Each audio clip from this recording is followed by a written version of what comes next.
EPA has gone too far this time, and we need Congress's help to overturn the Waters of the U.S. rule, called WOTUS.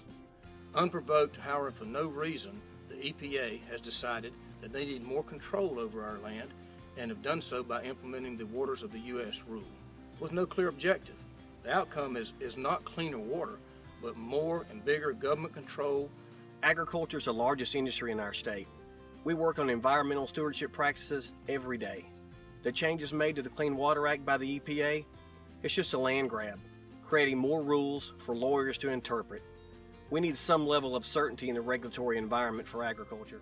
The last thing that they need is another mandate, another long reach of the federal arm of government down on their land to try to control every drop of water that falls on their property. And that's why I'm so adamantly opposed to and deeply concerned about this outreach of the federal government. Not only is the WOTUS rule just a simply ridiculous rule that it would affect us here on our farm with the crops that we grow, whether it be strawberries, blackberries, blueberries, peaches, it would tremendously affect the agritourism operation. This rule erodes our private property rights for our farmers and ranchers across this country.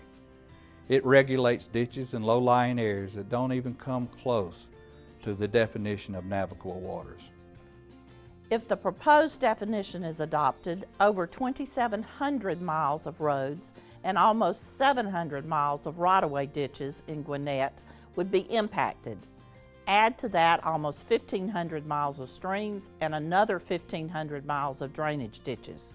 You can see how much of an impact that would have on just one Georgia county. Let's let the industry be involved, let the farmers have a say in the process, and then come up with rules that always protect the environment, but also allow private property rights to be first and foremost for our state and for our country. I'm delighted with the court decision to freeze it, to stay it. We've got to all work to make sure this is the beginning of the end of the WOTUS rule. Everyday practices on our farm will be regulated by the federal government and EPA if this rule comes into effect. We need Congress to act now and help us stop the WOTUS rule.